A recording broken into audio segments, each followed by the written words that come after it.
Agora nós vamos dar orientações relativas às alterações de dados que exigem a viabilidade.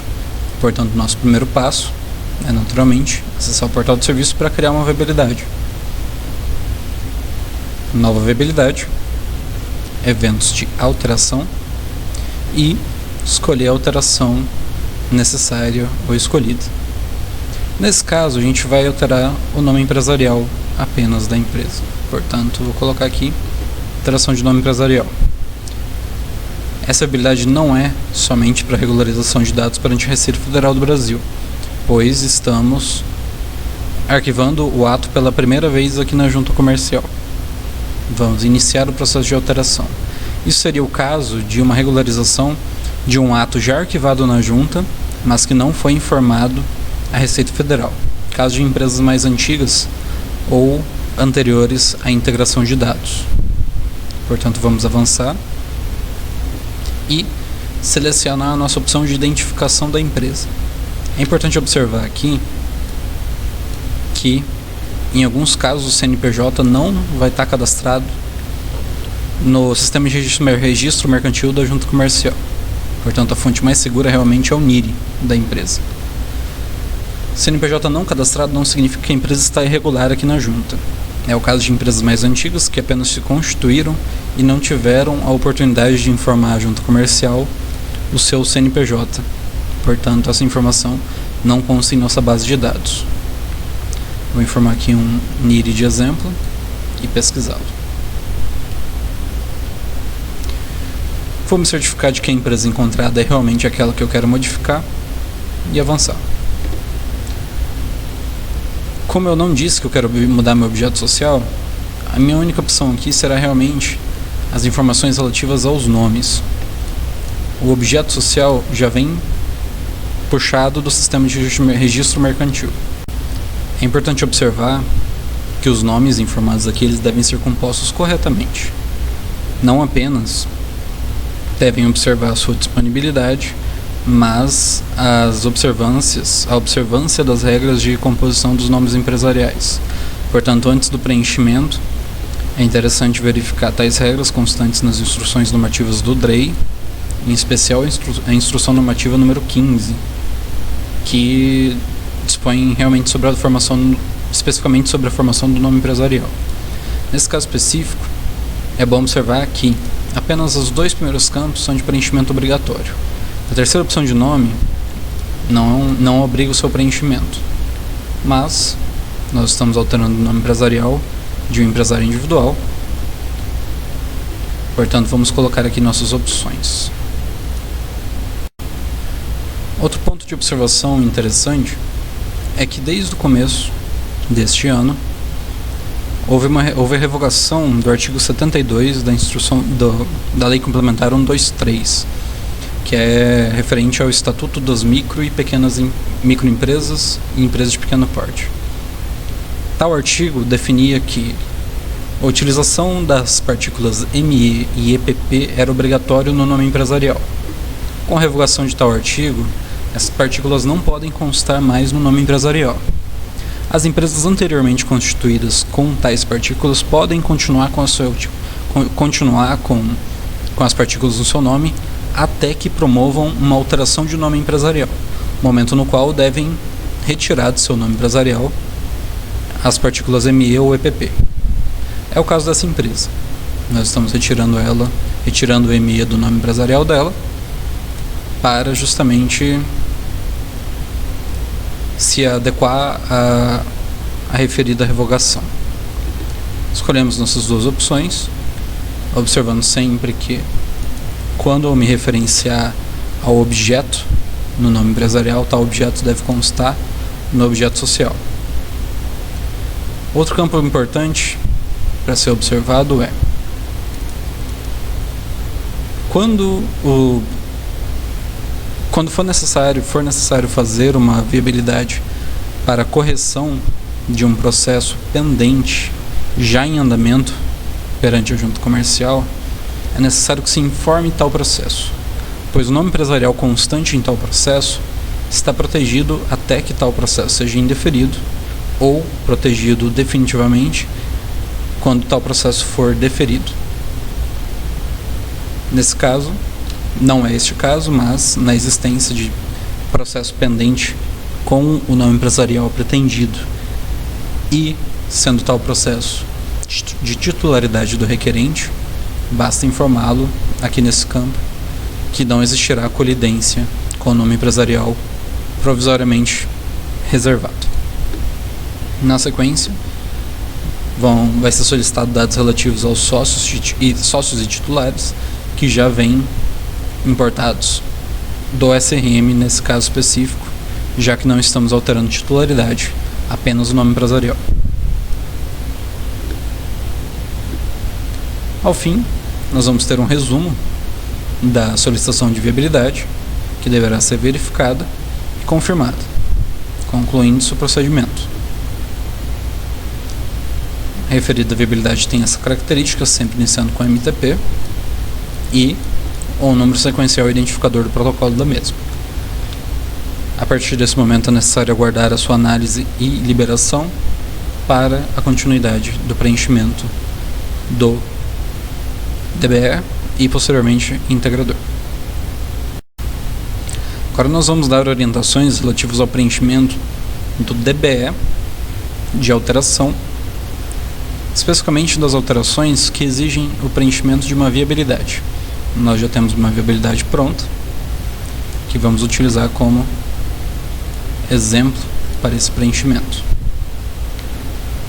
Nesse caso, nós vamos acessar o site da Rede Sim Nacional, em serviços, altere dados da pessoa jurídica, preencher a UF, o município e a natureza jurídica. Nesse caso específico, nós vamos alterar o empresário individual. Nesse momento do preenchimento, nós vamos informar os eventos da viabilidade e, como dito anteriormente, estamos simulando uma alteração de nome empresarial, portanto, um dos eventos em que se exige a viabilidade. Portanto, vamos marcar sim e informar o número da viabilidade.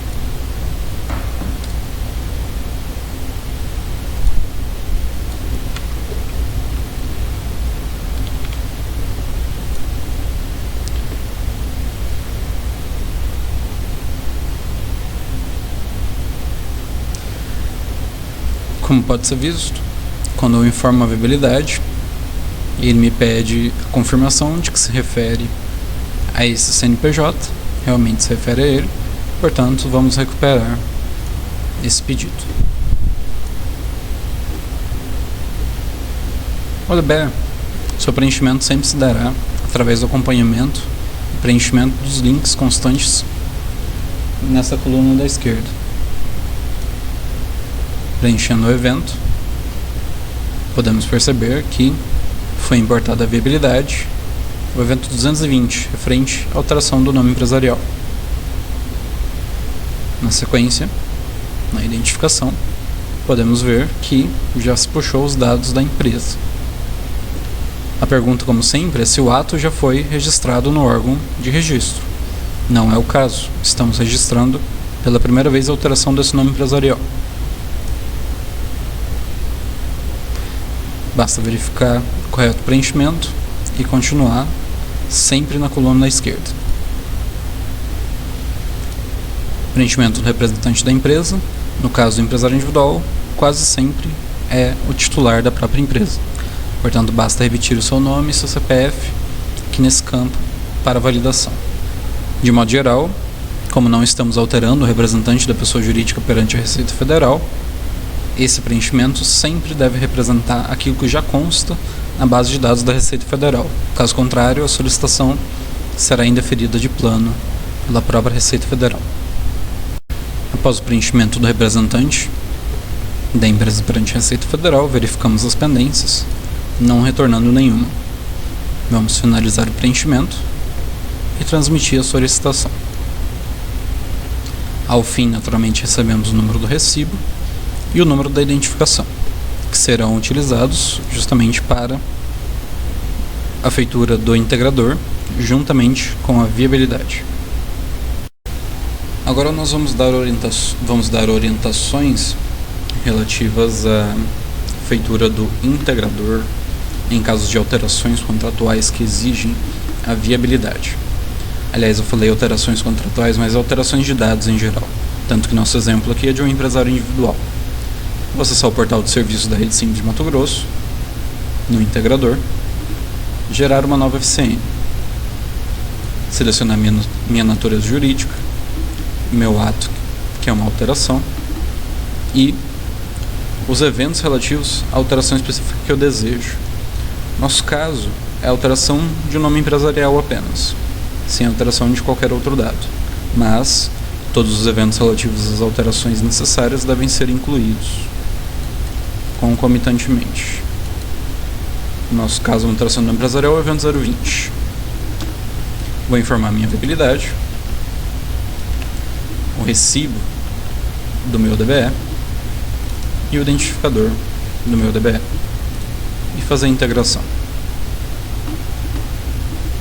Os dados integrados com sucesso, eu devo informar agora o NIRI da minha empresa que está sendo alterada.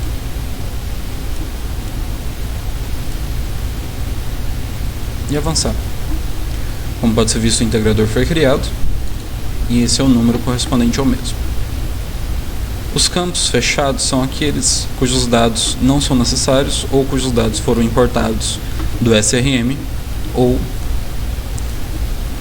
do DBE e viabilidade. Portanto, aqui eu vou marcar apenas os campos obrigatórios que estão em branco.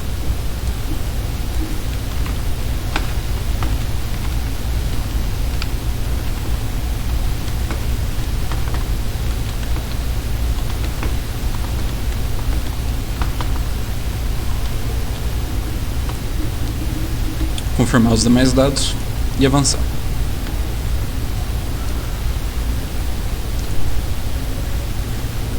Na sequência, nós vamos de aba em aba para o empresário, os dados do empresário. Verificar se todos estão corretos.